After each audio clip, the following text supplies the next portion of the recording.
Pada waktu itu ada pula orang banyak di situ yang besar jumlahnya. Dan karena mereka tidak mempunyai makanan, Yesus memanggil murid-muridnya dan berkata, "Hatiku tergerak oleh belas kasihan kepada orang banyak ini. Sudah 3 hari mereka mengikuti aku dan mereka tidak mempunyai makanan. Dan jika mereka kusuruh pulang ke rumahnya dengan lapar, mereka akan rebah di jalan sebab ada yang datang dari jauh." Murid-muridnya menjawab, "Bagaimana di tempat yang sunyi ini orang dapat memberi mereka roti sampai kenyang?" Yesus bertanya kepada mereka, "Berapa roti ada padamu?" Jawab mereka, 7.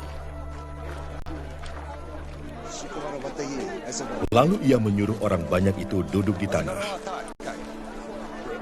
Sesudah itu ia mengambil ke-7 roti itu, mengucap syukur, memecah-mecahkannya, dan memberikannya kepada murid-muridnya untuk dibagi-bagikan. Dan mereka memberikannya kepada orang banyak. Mereka juga mempunyai beberapa ikan,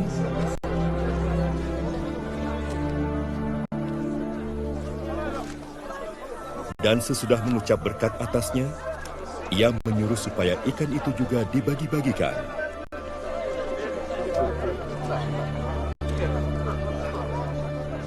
Dan mereka makan sampai kenyang.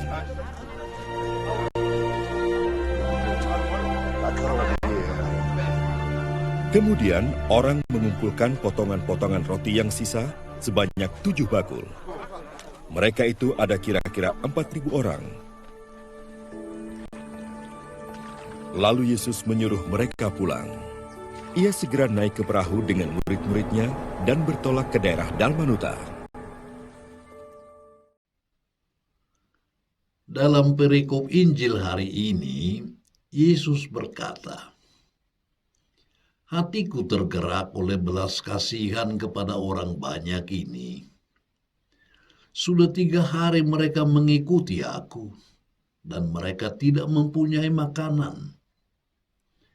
Dan jika mereka kusuruh pulang ke rumahnya dengan lapar, mereka akan rebah di jalan, sebab ada yang datang dari jauh." Para murid hanya mempunyai 7 roti dan beberapa ikan. Bagi mereka sendiri pun, makanan yang begitu sedikit tidak akan cukup untuk menjadi kenyang.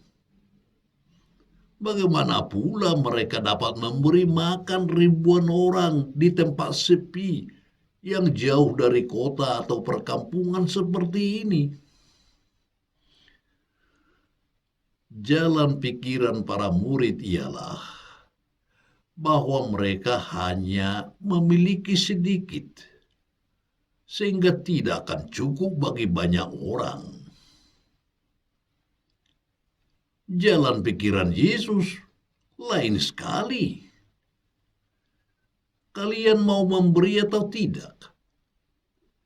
Jika kalian mau memberi, maka yang sedikit itu pun tidak akan jadi masalah.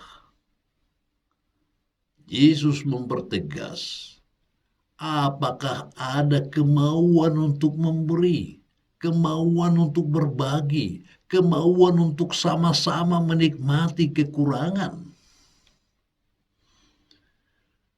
Yesus selalu mengatasi kesempitan dan egoisme para murid dengan memberkati roti dan ikan yang sedikit itu, tetapi yang segera berubah menjadi kelimpahan. Kita sering merasa bahwa kita memiliki terlalu sedikit, bahkan tidak cukup untuk diri kita sendiri. Waktu kita tidak cukup, kekuatan kita tidak cukup, kedamaian kita tidak cukup, cinta kita terlalu sedikit, makanan kita terlalu kurang.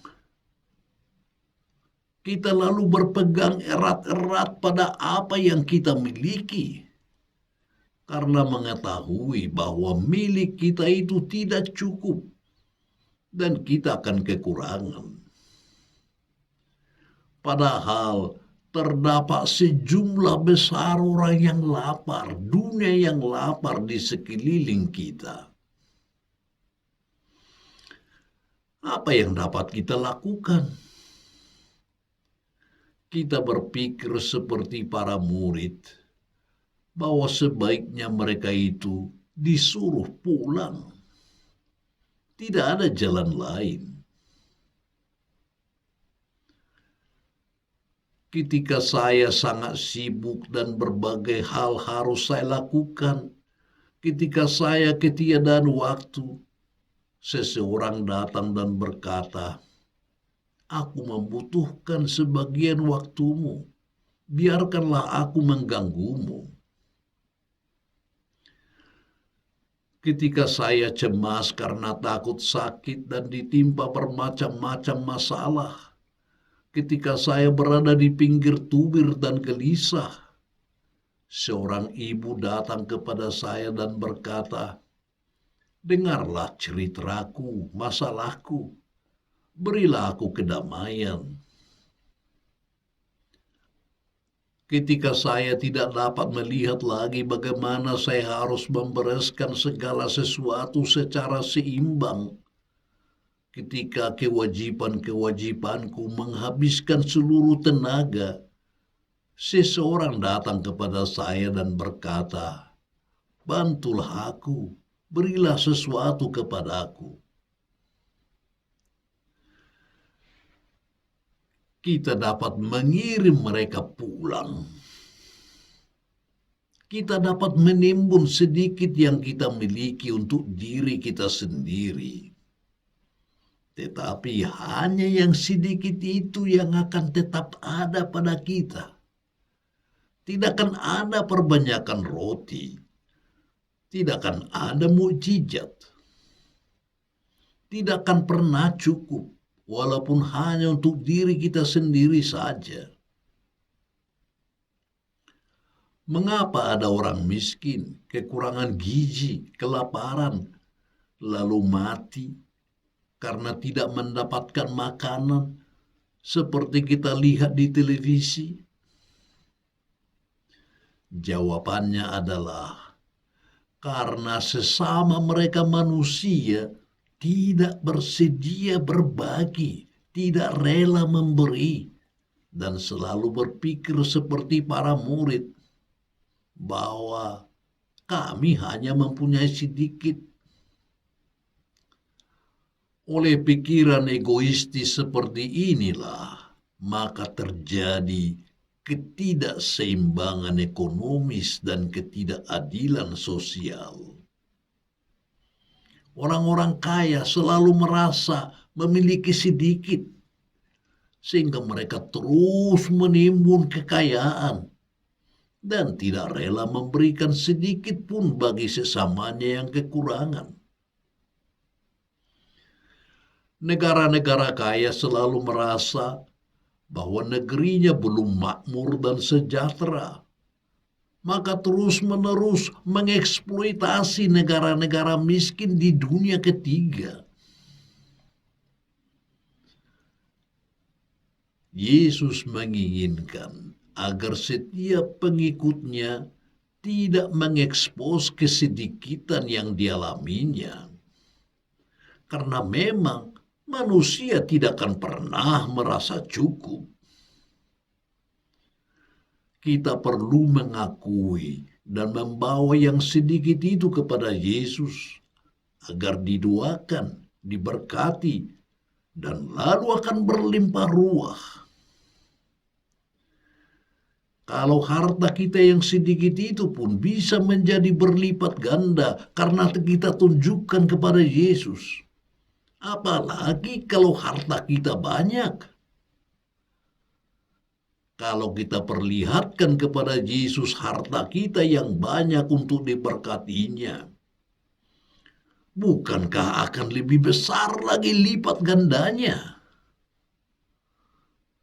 Dan jika sudah berlipat ganda, jangan malah ditimbun atau dimakan sendiri, sebab harus dibagikan kepada orang lain. karena ternyata sisanya banyak. Maka hendaklah kita tidak khawatir untuk memberi. Justru dengan memberi, kita baru sadar akan kelimpahan yang berlebih itu.